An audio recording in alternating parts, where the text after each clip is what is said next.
खैर, ये बताओ पीर साले का नया कारनामा क्या है? ताया सरकार ने उस पर बैन क्यों लगाया? मुझे तो समझ में नहीं आ रहा उनका इतना स्ट्रांग रिएक्शन।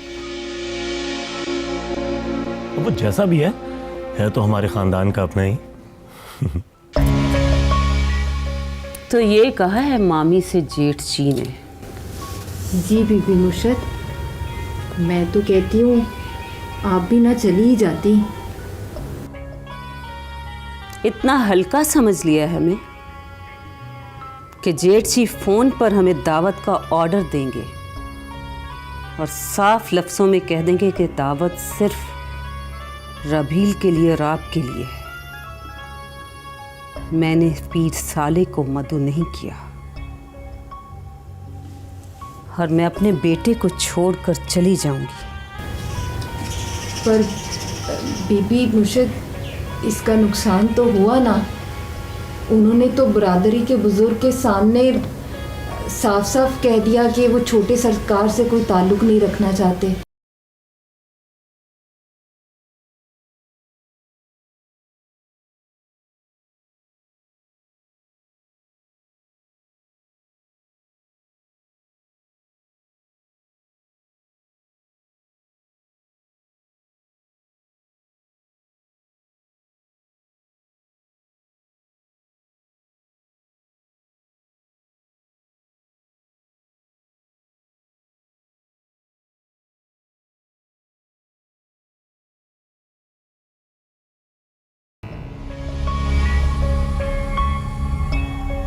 ये कमरा अलग कर देने वाली बात मेरी समझ में नहीं आई। हाँ, लेकिन शादी के 20 साल के बाद तो बीवी चाहे जितनी भी खूबसूरत हो दिल से उतर ही जाती है। शौहर बहाने ढूंढता है उससे जान छुड़ाने के। ढलती उम्र के साथ तो मोहब्बत को भी ज़वाल है मुंदरी। शहरबानों की खूबसूरती देखकर पीरबख्त सुभान की नीयत खराब हो गई और उसने मेरे साथ बचपन की मंगनी तोड़कर मेरी बहन को ले लिया। मुंदरी, उसने तो मंगेतर ऐसे बदल डाली जैसे दुकान से खरीदी जाने वाली कोई कमीज तंग पड़ जाए तो बंदा कहे मुझे पूरी नहीं, मुझे बदल कर दूसरी दे दो। बताओ भला मुंदरी, ख्वाब देखे मैंने और तबीरें मिली शहरबानों को। सारे का सारा हक मेरा था। ये तो कुदरत का दस्तूर है। काले को हमेशा गोरे की चाह होती है और कम इल्म को आलिम की तलब। मैं भी मीठी मीठी बातें कर सकती थी, उसकी मोहब्बत की खुशी में खुश इखलाक बन सकती थी। मुझे मौका तो देता पीरबख्त सुभान। उसने तो यूं ही खड़े खड़े मुझे मुस्तरद कर दिया और अब वही कुछ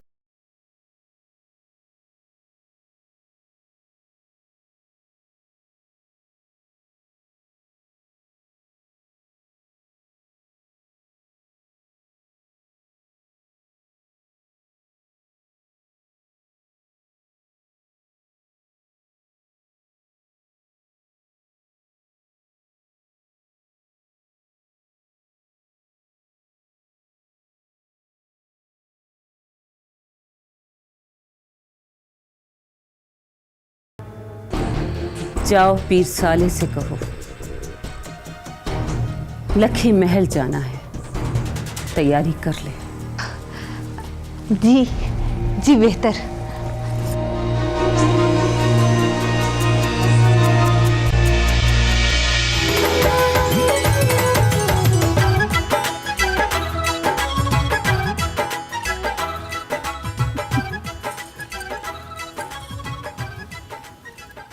अरे तुम मालका हो ना? जी। वही जो बाजी की तीमारदारी पे आई थी। जी। अरे कहाँ चले गए थे तुम लोग? हाफिज साहब कहाँ हैं? जी, उनकी वफ़ात हो गई। बड़ा ही नेक इंसान था तुम्हारा अब्बा। तुम्हारा भाई क्या करता है? जी, अपना छोटा सा होटल है उनका। और शौहर? जी, परदेस गया है। इसीलिए ना सारी बांदियों से ज़्यादा कीमती कपड़े पहन रखे हैं तुमने। हुलिये से ही किसी अमीर आदमी की बीवी लग रही हो। अरे नहीं मामी जी, इसका शौहर तो ऐसे गायब हुआ है कि मिलता ही नहीं। ये तो मेरे कपड़े हैं जो इसने पहने हुए हैं। वो इससे तो क्या, अपनी बेटी से तक नहीं मिलने आया कभी। अब साईं ने कहा है कि अपनी परवरिश में ले लेंगे, अपनी बेटी बनाकर पालेंगे उसे। वैसे शौहर भी ना कोई एहसास नहीं होता इन्हें। बच्चों का कोई ना कोई सरपरस्त तो बन ही जाता है, लेकिन बीवियां तो दर बदर रह जाती हैं।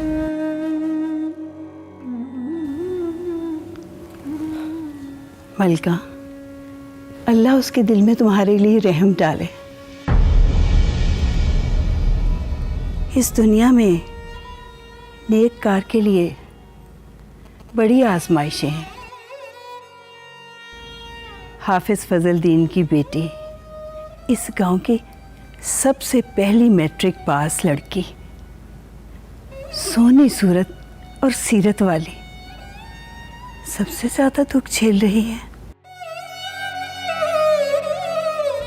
अजीब रंग है मेरे मालिक के। अच्छी भली शादी इसके चचा के बेटे के साथ हो रही थी, बस हिसाब में आ गया और दरगाह पे जाकर बैठ गया। क्या मतलब?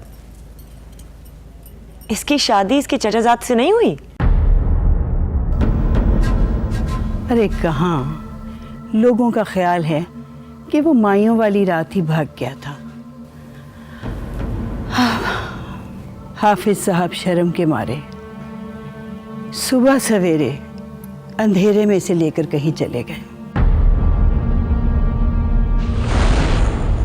अब हाफिज फजल दीन जैसा शरीफ आदमी लोगों को क्या जवाब देता?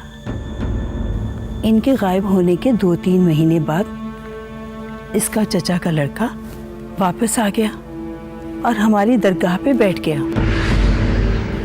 ऐसा कमला गया था कि किसी की बात का जवाब ही नहीं देता था, जैसे गूंगा हो गया हो। बद्दुआ लग गई दरवेश हाफिज फजल दीन की। तो किससे हुई तुम्हारी शादी?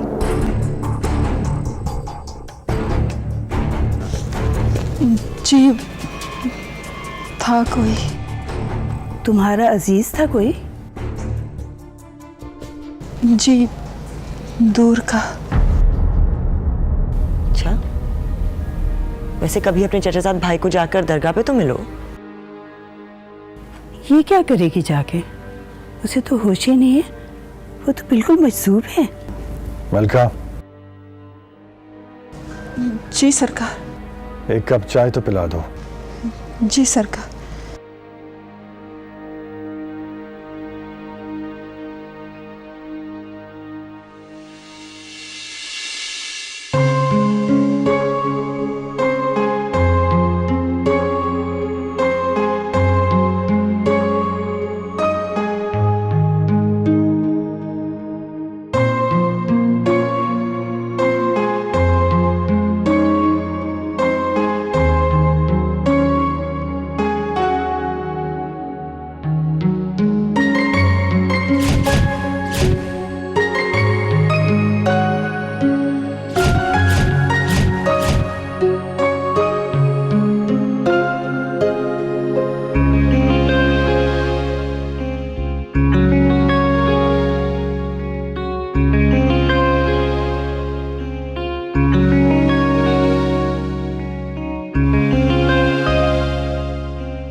तुम्हारी जोड़ी टूटी।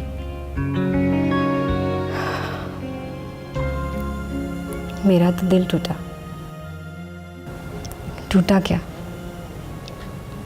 बल्कि कुचला गया उसके जूतों के नीचे। दूसरे इयररिंग के साथ साथ वहीं कहीं उसके पैरों तले गिरा था।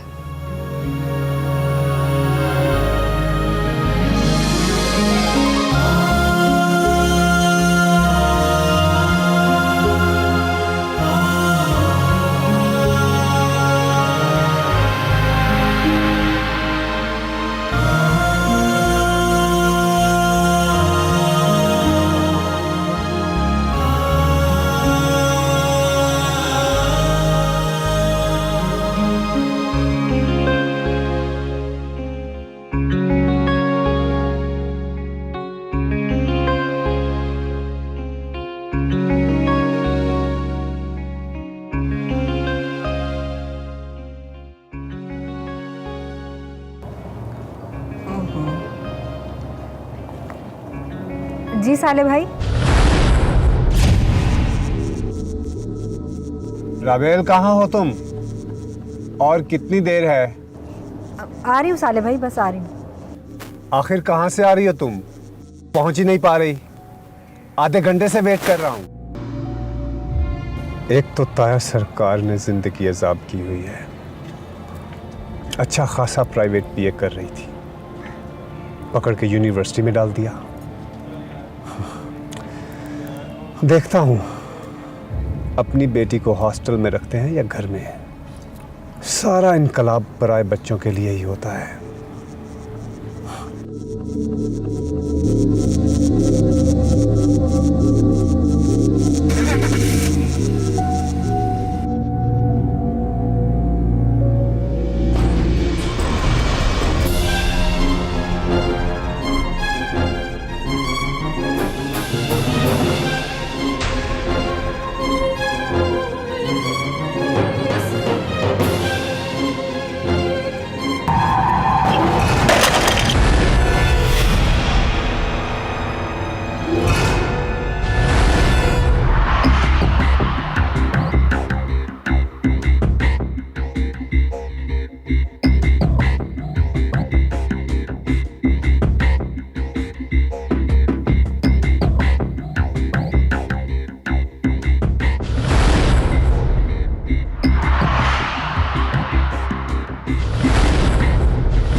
राबेल, अब क्या है? बैठो गाड़ी।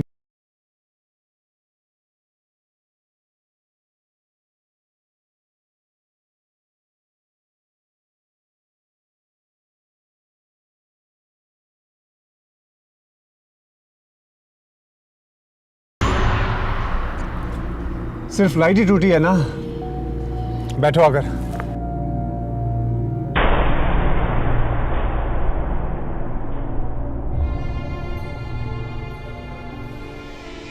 अच्छा, ये तो सेकंड ईयर की राबेल की गाड़ी है। यार ये भाई है उसका, यहाँ पहले भी ऐसे ही दंदनाता हुआ आता है। देख ली, सॉरी भी नहीं बोलेगा।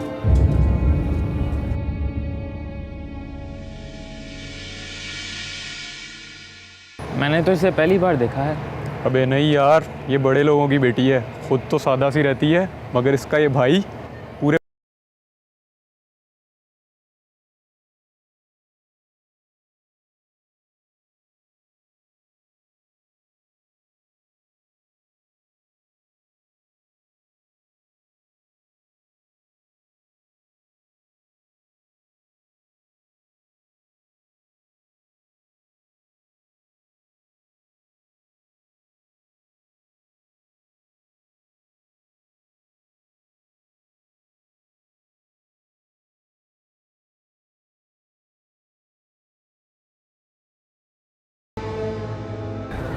जाहिर है भाई, आपने उसे सॉरी तक नहीं बोला।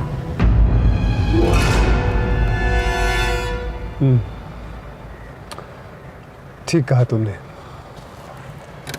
तुम बैठो और मैं उसे सॉरी बोल कर आता हूँ।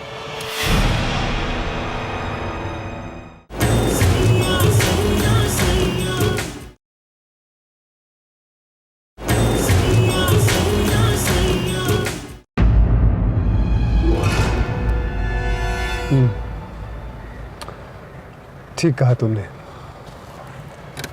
तुम बैठो और मैं उसे सॉरी बोल कर आता हूँ।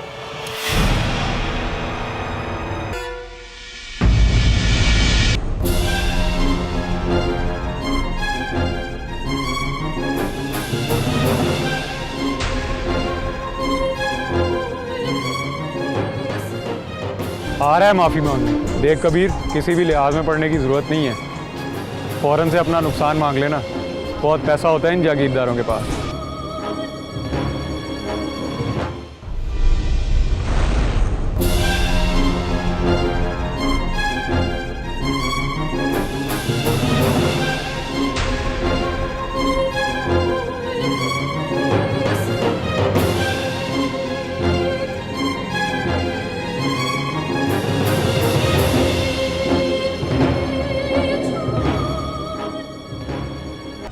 घूर किसे रहे थे? क्या मतलब? मतलब ये कि तुम्हें इस तरह घूरने की जरूरत क्या है? तुम अपने होश में तो हो। बेहोश तेरे जैसे लोग होते हैं, मेरे जैसे नहीं, समझा? क्या मतलब? मतलब समझाने का टाइम नहीं है मेरे पास। चल शाबाश, नुकसान पूरा कर।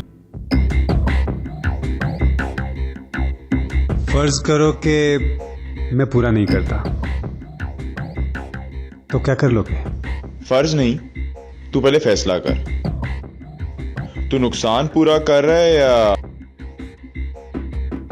हो गया फैसला। मैं नुकसान पूरा नहीं करूंगा।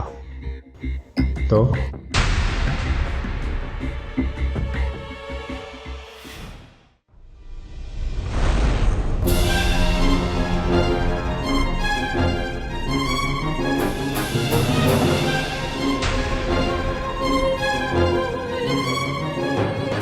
अबे ओ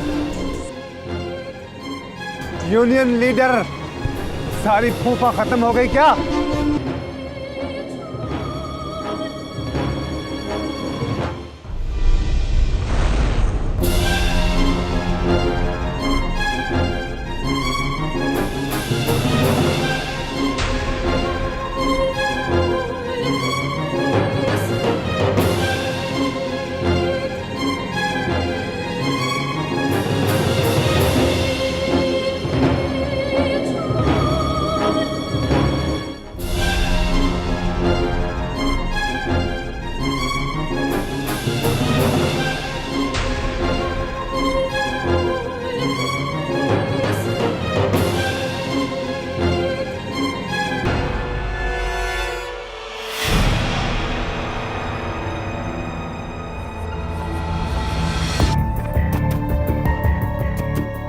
कमजात, तेरी इतनी औकात कि तुम मुझे पत्थर मारेगा? भाई आप ये क्या कर रहे हैं? ये गांव नहीं है। लेकिन हमारी हुकूमत हर जगह है।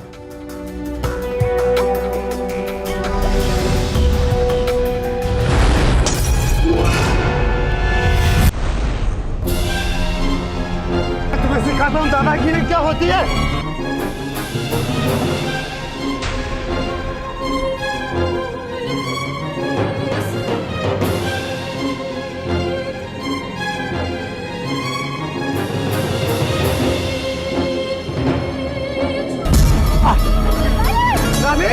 तुम अंदर जाओ, अंदर जाओ।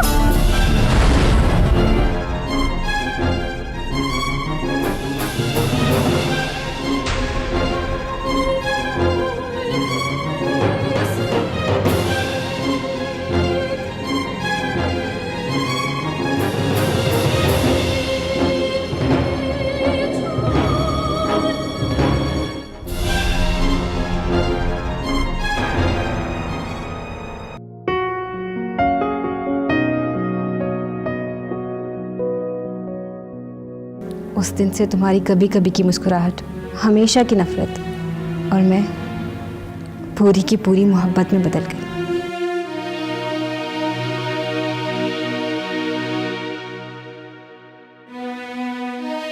अरे ये क्या, तुम तैयार नहीं हुई अभी तक? आज लखी महल में जश्न है, मेरे दामाद का शानदार इस्तकबाल है वहां। आप भाई के बगैर जाएंगे वहाँ? आपने तो खुद ताया सरकार को मना कर दिया था। तो तुम कौन सा उसके बुलाने पर हमारे लिए रुक जाती हो? मैं तो समझी थी तुम तैयार होके जा चुकी हो। वैसे राबी, अगर तुम आज हमें छोड़कर चली जाती तो मुझे बहुत खुशी होती। आखिरकार तुम्हारा घर है, एक दिन तुम्हें वहीं जाना है। ये बहुत पुरानी बात है,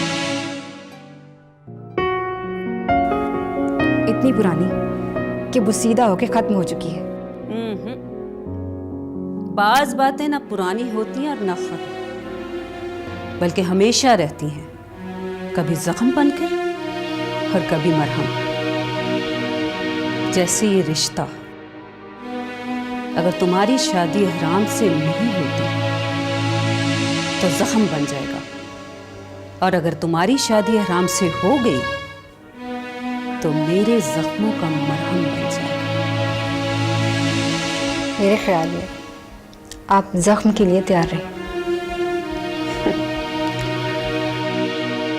बाज़ औक़ात मरहम एक ही होता है राबी, जो दोनों जख्मों को शिफा देता है। तुम्हारा ताया मुझसे नफरत कर सकता है, साले से नफरत कर सकता है, लेकिन तुमसे ना नफरत कर सकता है और ना ज्यादती कर सकता है। शाबाश, तैयार हो जाओ, तुम्हारा मंगेतर परदेस से आया है। अम्मा, खुदा का खौफ करें, उसे तो पता भी नहीं है इस बात का। तो अब बता देंगे ना।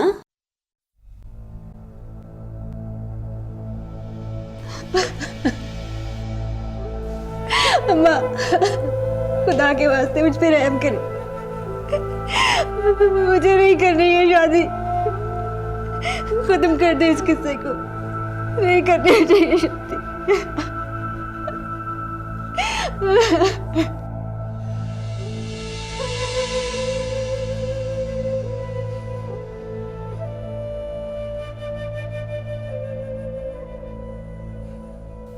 अम्मा, नहीं करनी मुझे ये शादी।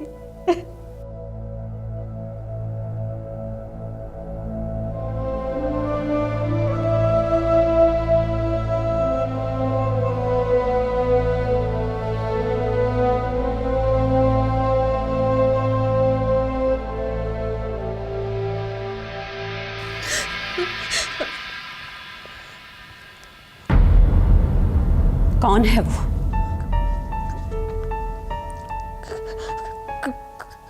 कौन? जिसकी वजह से तुम्हें इतना पढ़ा लिखा, काबिल और खानदानी लड़का अच्छा नहीं लग रहा।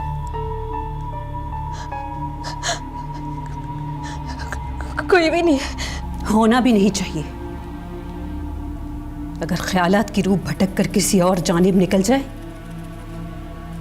तो उसे अपने खानदानी मर्तबे और मकाम की रस्सियों में जकड़कर वापस खींच लेना।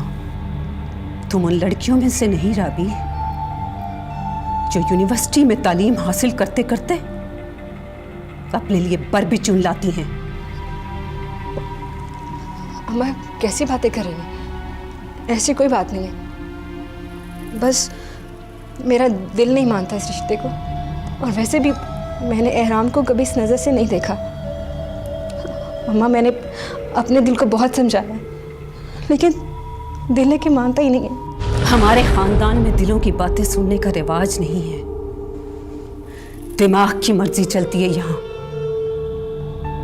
दिल की हैसियत हमारे घराने में बार बार पैदा होने वाली 7वीं 8वीं बेटी जैसी होती है, जिसका हंसना रोना, होना ना होना हमारे लिए कोई अहमियत नहीं रखता। उसकी हर आवाज बेआवाज होती है, और दिमाग इकलौते बेटे खानदानी वारिस जैसा होता है, जो रिश्ते निभाना और संभालना जानता है, नफे नुकसान का फर्क समझता है, इसलिए उसी का हर फैसला माना जाता है। और दिमाग बादशाह के हुक्म के मुताबिक तुम तैयार हो जाओ, तकी महल जाने का वक्त आ गया है।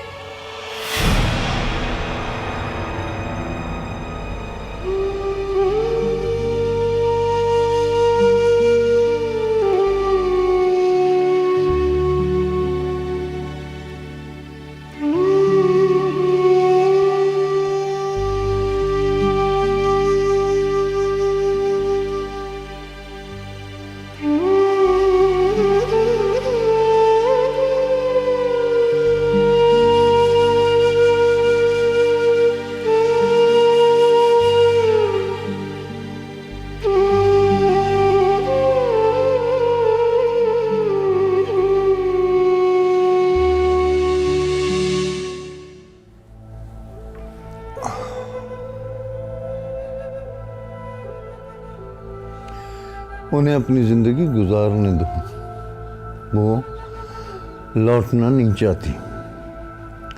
जब आना चाहेंगी आ जाएंगी। हमने उन पर अपने दरवाजे बंद तो नहीं कर दिए।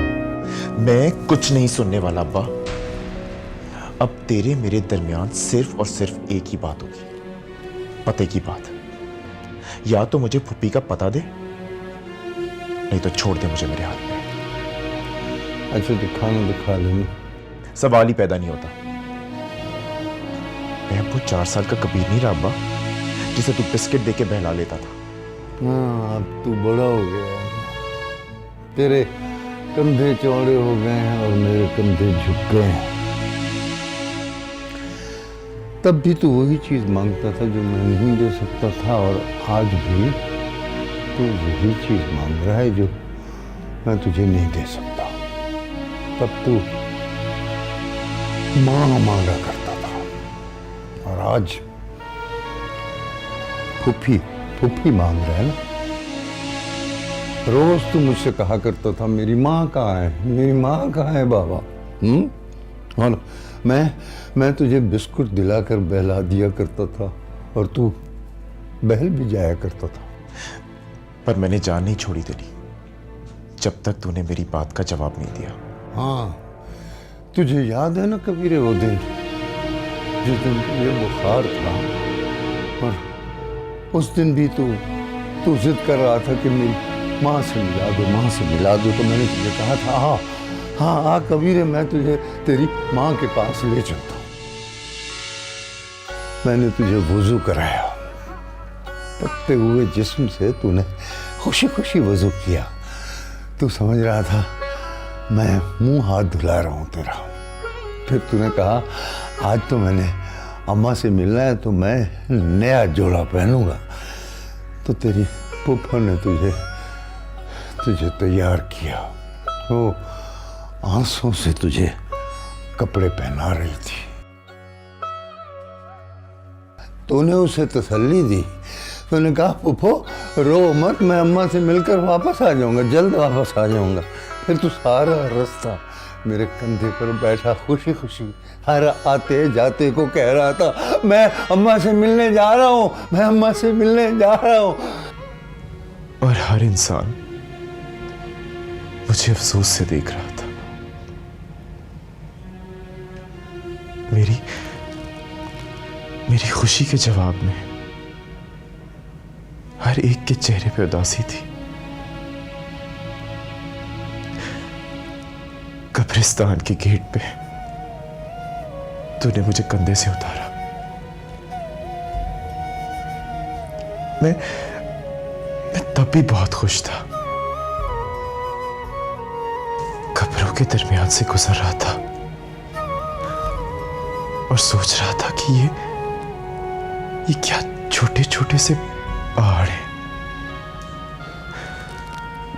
फिर तूने मुझे एक कब्र के पास ले जाके खड़ा कर दिया।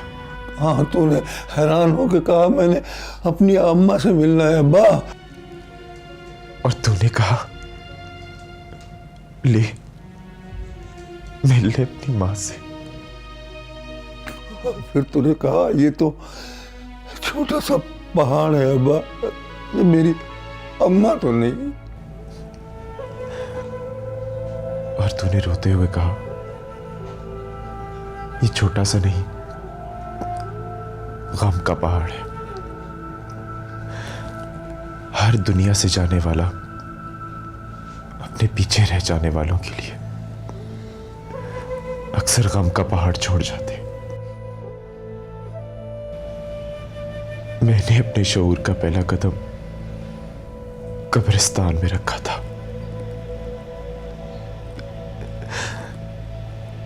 जिस तरह तब मुझे सब्र आ गया था ना अब्बा, और मैंने एक बार भी अम्मा का नाम नहीं लिया, उसी तरह मुझे इस बार भी सब्र आ जाएगा।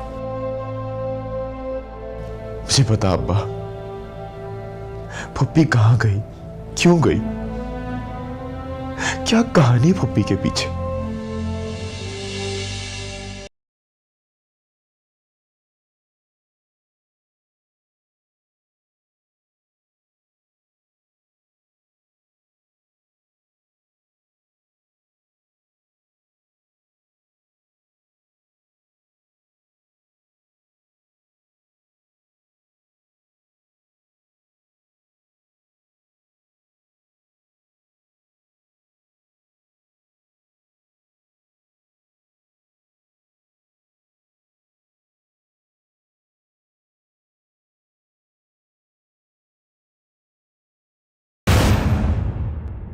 अब्बा, अब्बा मुझे एक बार जाने दे उसके पास, सवाल करने दे उससे।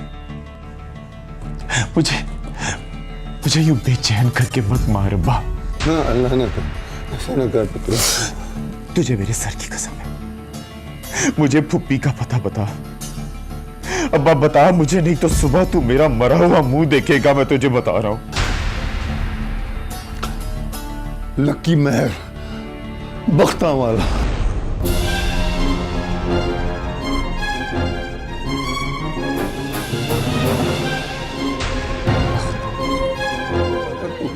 जाएगा नहीं वहां।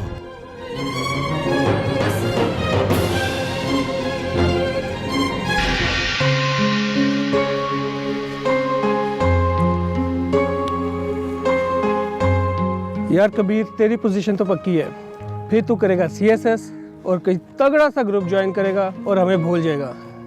जाने दे कबीर, ये तो हमारी तरफ ही आ रही है, फिर कोई मुसीबत लाएगी शहजादी।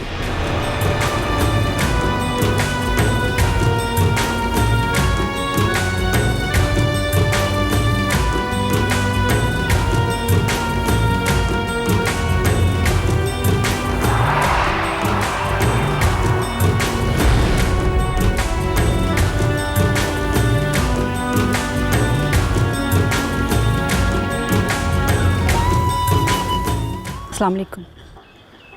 वालेकुम अस्सलाम। वो उस दिन मेरे भाई ने आप लोगों के साथ बहुत ज़्यादती कर दी, सॉरी कहने आई हूँ। बड़ी जल्दी ख्याल आया आपको? उस दिन मैं सीधी गांव चली गई थी, आज ही वापस आई हूँ। मैं बहुत शर्मिंदा हूँ। मैंने भाई को समझाने की बहुत कोशिश की, मगर वो नहीं माने। तो उसी वक्त कह देती सॉरी। कैसे कहती, भाई साथ थे। तो आप भाई से छुप के सॉरी का इजहार करने आई हैं? मेरी मजबूरी थी, भाई का गुस्सा और भी बढ़ जाता। हाँ, तो कुछ गुस्सा आप भी उठा लेती, हमने ठेका लिया हुआ है आपके सारे बोझ उठाने का। आप लोगों ने जो भी बुरा भला कहना है मुझे कह ले, अपना गुस्सा निकाल ले, लेकिन मुझे माफ़ करते हैं।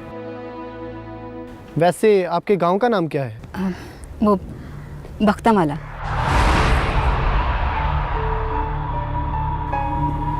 हम वहाँ के पीर हैं। उसी पीरी मुरीदी ने मेरे भाई का दिमाग ख़राब कर रखा है। तो आपका ये भाई तावीज़ करता है? नहीं नहीं, बस दुआ, वो भी मेरे ताया सरकार अपने लखी महल वाले दरबार में। बंद करो अपनी बकवास।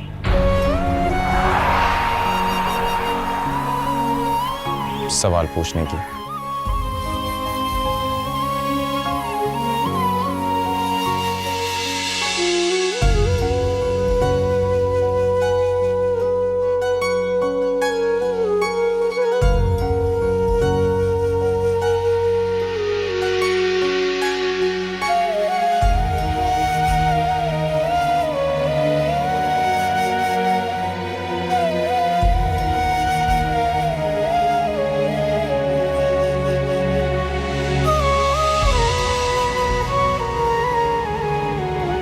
भी बख्तावाला के पीरों के पास गई है।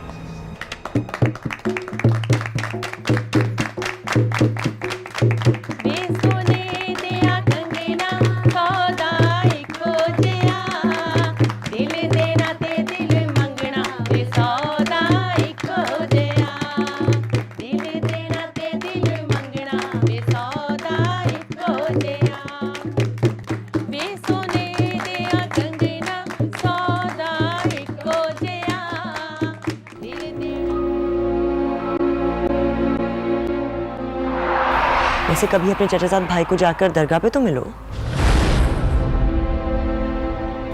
ये क्या करेगी जाके? उसे तो होश ही नहीं है, वो तो बिल्कुल मजसूब है।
सरकार, आप बाहर सब लोग बैठे हैं।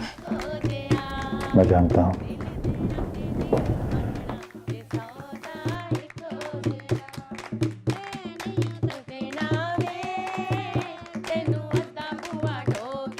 तो फिक्र मत करो,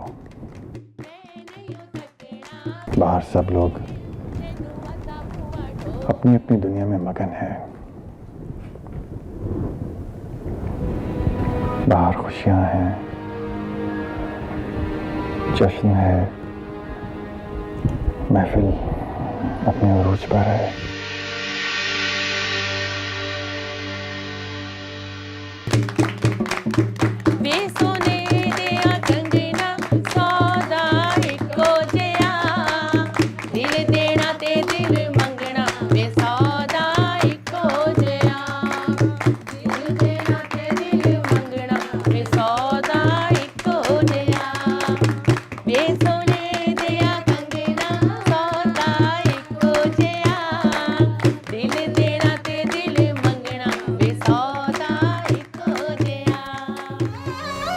कोई आ जाएगा सरकार।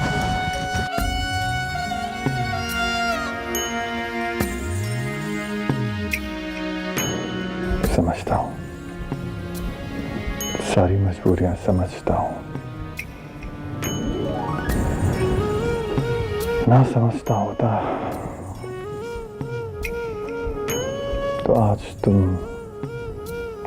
इस घर में मुलाजिमा की हैसियत से मेरी बीवी की उतरन पहने हुए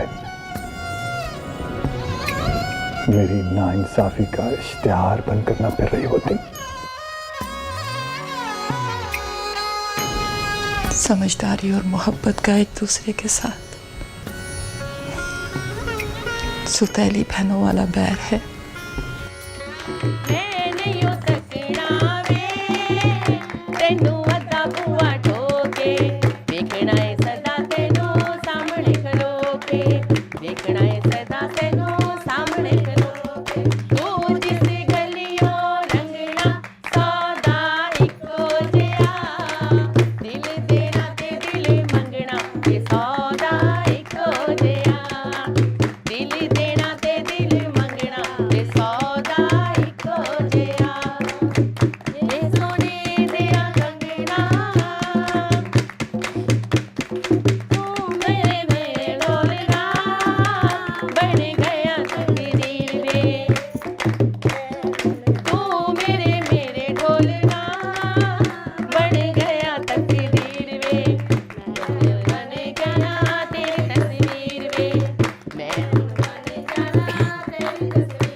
अस्सलाम वालेकुम ताईजान।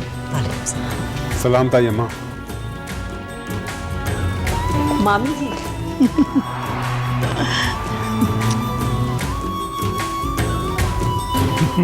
Bro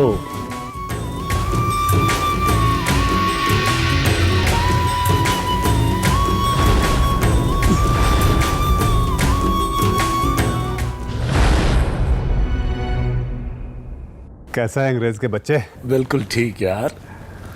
O hi my dear cousin, कैसी हो तुम?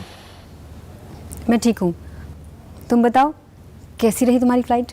Very good, thank you very much. अस्सलाम वालेकुम चाची। वालेकुम अस्सलाम। जीते रहो बेटा। पर मुझे आपसे कोई शिकायत नहीं। लेकिन मुझे खुद से बहुत सी शिकायतें हैं।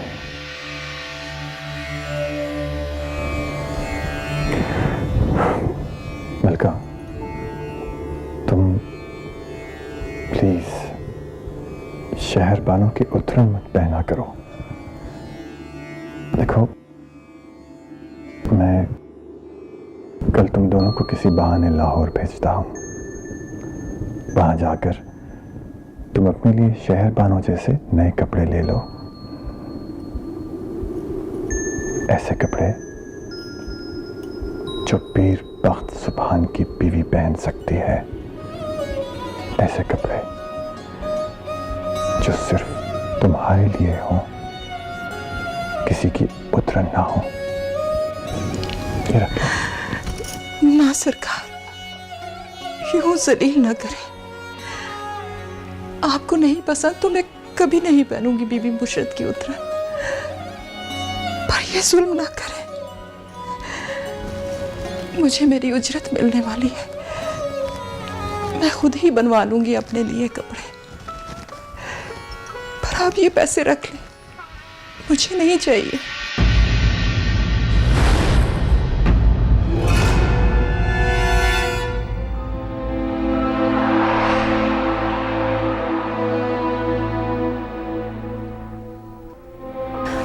अम्मा, वो आ गया। वो कौन?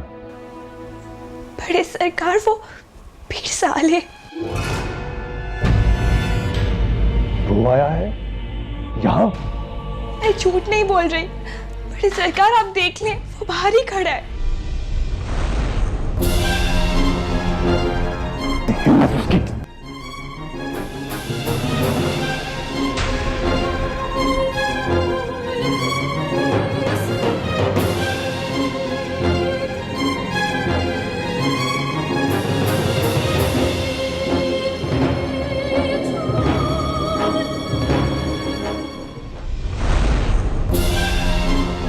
बिठाओगी नहीं क्या शहरबानो? या उस वक्त तक खड़ा रखोगी जब तक तुम्हारा शौहर इजाजत ना दे दे?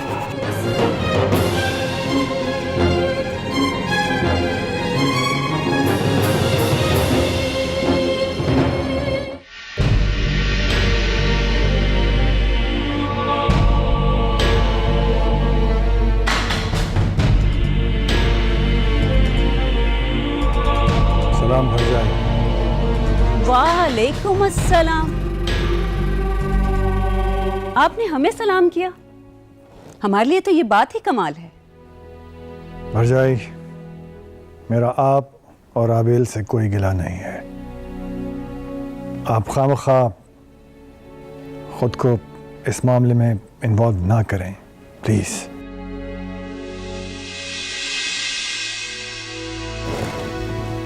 पीर साले,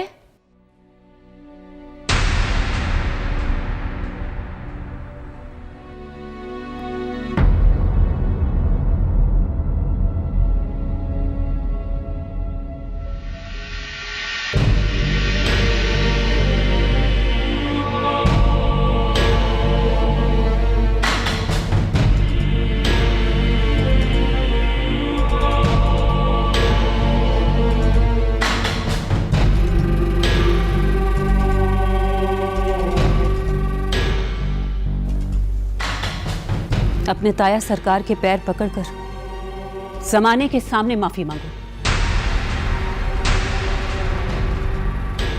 बस, कोई जरूरत नहीं है। तो आप चाहते हैं कि मैं आपके पैर पकड़ लूं? लीजिए, मैं आपके कदमों में झुक जाऊं। परछाई, क्या कर रही हैं आप? ऐसा मत करें, आप रिश्ते में बड़ी हैं मुझसे। तो आप भी तो पीर साले के बड़े हैं जेठ जी, ऐसा ना करें, मांगने दे से माफी। अपने ताया सरकार के पैर उस वक्त तक ना छोड़ना जब तक ये तुम्हें माफ ना कर दे। मांगो माफी। माफ कर देता है सरकार, वादा करता हूं आइंदा ऐसी गलती नहीं होगी। जेठ जी, आप इस घर के ही नहीं, इस खानदान के बड़े हैं। और बड़ों के दिल अगर माफी के लिए छोटे पड़ जाए तो खानदान उजड़ जाते हैं, टूट जाते हैं। हर घर 1.5 ईंट की मस्जिद बनकर रह जाएगा।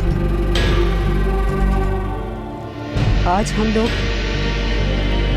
भरे मजमे में आपके सामने मुजरिम बन के खड़े हैं, और इसके साथ साथ मैं भी आपसे माफी मांगती हूँ। अब ये आप पर है कि आप हमें माफ करके इस खानदान से जोड़ के रखते हैं, ये सजा देकर खानदान से काट देते हैं। क्योंकि अगर आपने मेरे बेटे को अपने साए से महरूम कर दिया तो हम लोग भी आपकी दीवार की हद से दूर चले जाएंगे। कल तक ये अपनी गलती से मुकर रहा था, आज ये आपसे माफी मांगने के लिए आया है। अब एक गुनाहगार ज्यादा से ज्यादा और क्या कर सकता है? अपनी गलती मान सकता है, अपनी गलती पर माफी मांग सकता है और गलती से तौबा कर सकता है। मुझसे बहुत बड़ी गलती होगी ताया सरकार, माफ कर दे मुझे। आइंदा आपको ऐसी शिकायत का मौका नहीं मिलेगा। बख्शुभान, इसे माफ कर दो, ये तुम्हारा बच्चा है, इस खानदान का चिराग है। जो भी गलती इससे हुई है भूल जाओ उसे, माफ कर देना। हमारे बच्चे हमसे ही सीखते हैं।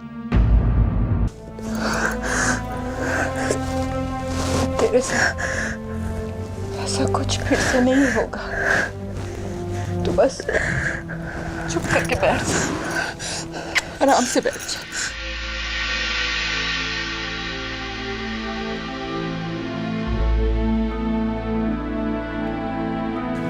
तुम्हें मुर्शिद बनकर दिल बड़ा करना चाहिए, इसे मुरीद समझ के ही माफ कर दो।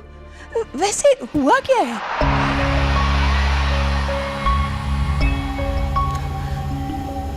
बहुत बड़ी गलती होगी मामी जी, इतनी बड़ी कि सजा में हमें खानदान से बाहर निकालने का पक्का इरादा कर लिया है जेठ जी ने। मैं अपना बच्चा लेकर आई, जवान बच्ची लेकर आई हूं, खुद आई हूं इस बड़े खानदान में जश्न मनाने नहीं, आपसे माफी मांगने के लिए। लेकिन लगता है जेठ जी को कोई बहाना मिल गया है।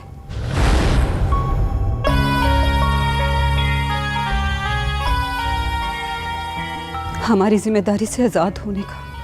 प्लीज ताया सरकार, सब कुछ भूल जाए, पीर साले को माफ कर दो।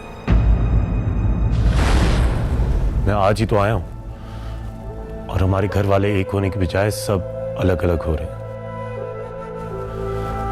प्लीज मेरी खातिर सब एक हो जाए, बिल्कुल वैसे जैसे लकी महल के सारे मेंबर्स हुआ करते थे। देखो बख्शुभान,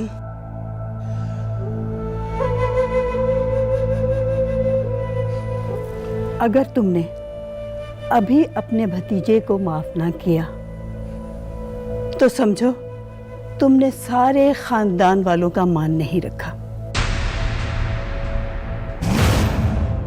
तुम यूं समझो कि अगर मेहर बानो अपने बच्चे लेकर इस घर से चली गई तो हम भी इसके पीछे चले जाएंगे। माजरत के साथ मामी जी, कोई गुंजाइश नहीं है, मेरा दिल नहीं मानता। याद रखिएगा जेठ जी, हमारी पीढ़ियों में आपकी मुर्शिदी में ये खानदान पहली बार टूटेगा।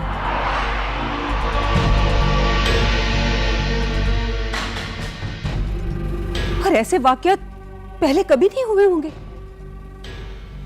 जिस हादसे से अल्लाह ने हमको बचा लिया, उस ना होने वाले वाकये के गुस्से में आप अपना खानदान तोड़े हैं। कैसी मुर्शिदी है ये?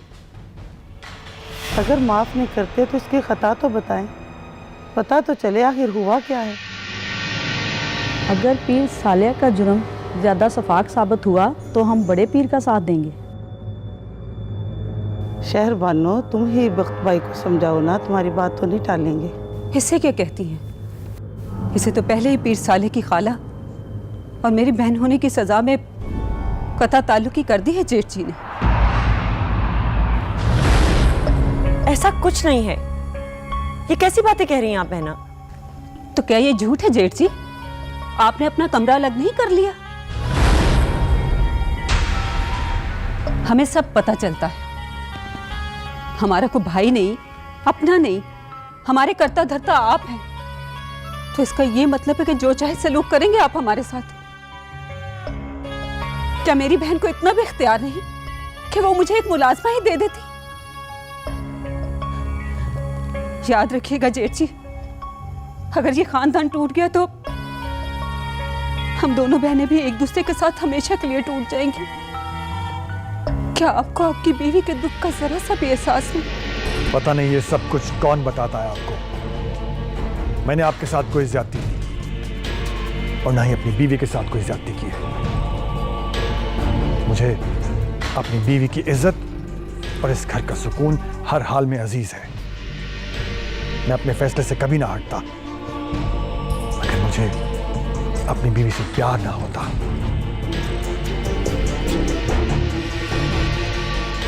अगर इनकी यही ख्वाहिश है कि मैं पीर साले को माफ कर दूं, तो बहुत छोटी चीज मांगी है इन्होंने। मैं नहीं चाहता कि आप दोनों बहनों में मेरे गुस्से की वजह से कोई दरार पड़ जाए।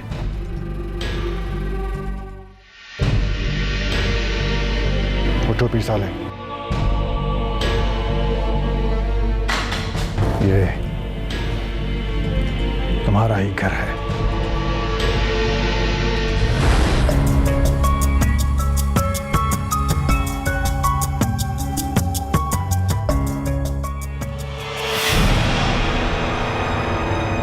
बैठो।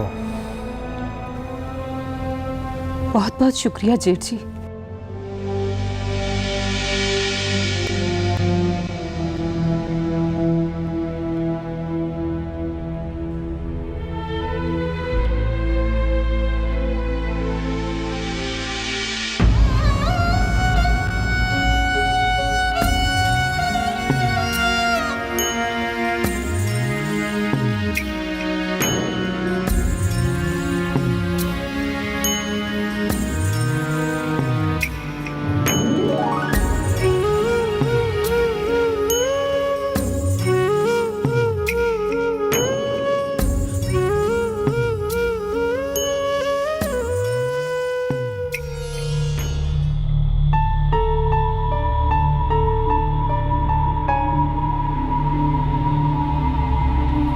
अगर तुमने अभी अपने भतीजे को माफ ना किया तो समझो तुमने सारे खानदान वालों का मान नहीं रखा।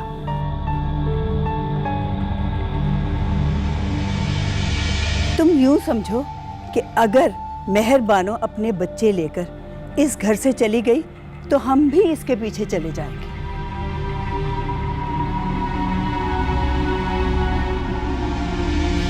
तो क्या ये झूठ है जेठ जी?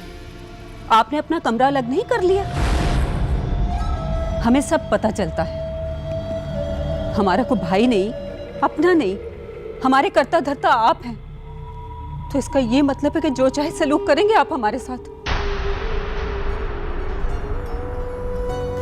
सिवाय मेरे सबको इख्तियार है मोहब्बत करने का, नफरत करने का, सजा देने का, माफ करने का। सबको इख्तियार है सिवाय मेरे। अजीब रंग महल है ये, नजर का धोखा है ये लक्की महल। घर की बेटी मुलाजमा नजर आती है, मलिका खादमा का काम अंजाम देती है। दुनिया की नजर में महबूब बीवी अजनबी नजर आती है। सब भ्रम है, सब झूठ है। सारे रिश्तों को मजबूरी भूत बन के डराती है। हर दूसरे हक को पहला फर्ज खुद ही खा गया है। या अल्लाह मुझ पर रहम कर, मुझे समेट ले, मुझे मेरी ही ज्यादतियों के हाथों ना मार। ये शर्मिंदगियों का मौसम अब खत्म कर दे।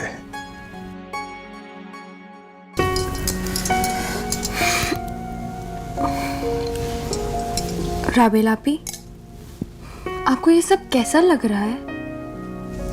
हाँ, क्या? यही पीर एहराम का आ जाना और बाबा जी का साले भाई को माफ कर देना। ये तो होना ही था, एहराम का वापस आना और ताया सरकार का माफ कर देना। राबेल आपी, क्या इस माफी का मतलब ये तो नहीं है कि दादी का कहा मानना? तुम्हें कब पता चला? शब रात को। अच्छा, तुम्हें कैसा लगा? रहने दे, आप बुरा मना जाएंगी। अरे नहीं, तुम बिला खतर मुझे बोल दो, तुम्हारा जवाब मेरे अंदाजे के मुताबिक होगा। वो राबेल आपी, मैं ये शादी नहीं करना चाहती। इनफैक्ट मैंने बाबा से भी साफ मना कर दिया। मैंने भी ताया सरकार को मना कर दिया। मगर क्यों? एहराम तो बहुत अच्छा है ना? देखो बनफ्शे, शादी के लिए अच्छा होना ज़रूरी नहीं है, अच्छा लगना ज़रूरी है।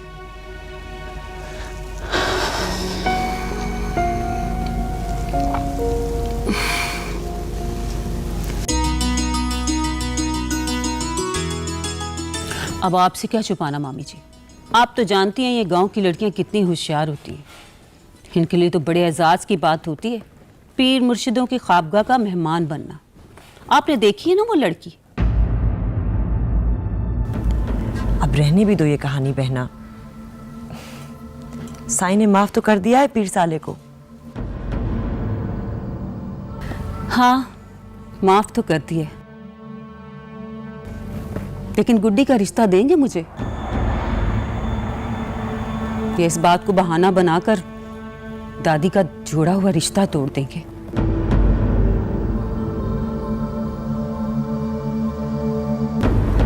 किस मुलाजमा की बात हो रही है? कौन है वो लड़की?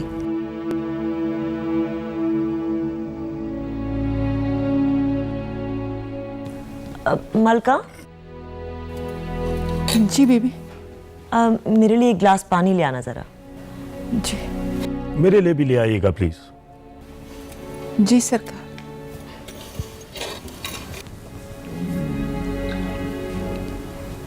वो मलका की बेटी है, नूर अफरोज। उसकी बेटी है वो? जी, लेकिन ज्यादती पीर साले की। पीर साले ने अगर बड़ा समझकर ताया से माफी मांग ही ली है, तो इसका यह मतलब हरगिज नहीं है कि वो गुनहगार हो गया। इसीलिए लोग माफिया मांगने का हौसला नहीं करते कि लोग उन्हें मुजरिम करार दे देते हैं। तुम ये 2 टके की मुरीदनी से कब से डरने लगी हो शहरबानो? उसकी बेटी भी कोई कम नहीं है। ऐसी बात नहीं है बहना, मैं नूर अफरोज को जानती हूँ, वो कोई गलत हरकत नहीं कर सकती। रहने दो, उसकी अदा ही ऐसी है। रईसों के सामने जाना और उन्हें खातर में न लाना। पीरों का बच्चा है, खुद ही अना का मसला बना लेगा। ये लड़कियां अपनी नखरों और अदाओं से तो मर्दों को हर दूसरे लफ्जों में कहते हैं पीछे लगाना। ये छोटे शहरों की लड़कियां बड़ी पहुंची हुई होती हैं। अब यहां भी तो अपनी मां के पीछे ही आ चुकी है ना, जेठ जी की पनाह में। अब तुम भी होशियार रहना शहरबानो, अब तो एहराम आ गया है और इसे तो हर लड़की के साथ मजाक करने की आदत है। वो लड़की तो इस पर भी इल्जाम लगाने में देर नहीं लगाएगी।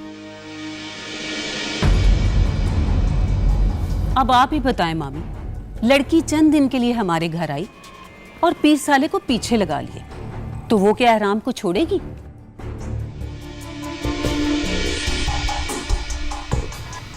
प्लीज बहना, अभी बातें बंद करें। अगर साई ने सुन लिया तो नाराज हो जाएंगे कि पराई बच्ची का तमाशा बनाया जा रहा है। वैसे भी साई ने तो उसे अपनी बेटी बना लिया है।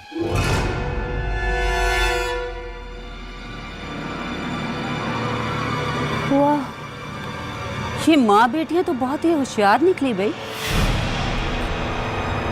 जब देखा है कि जेठ जी किसी और दाम में फंसने वाले नहीं है तो बाप बना लिया। खैर, तुमने तो मुझे अपना समझा ही नहीं शहरबानो, वरना इन छोटी जात के लोगों को किस तरह चलाना है ये मुझसे बेहतर और कौन जानता। किसी की मजाल नहीं थी जो तुम्हारे और जेठ जी के बीच में आता। जरा कंट्रोल में रखो इनको।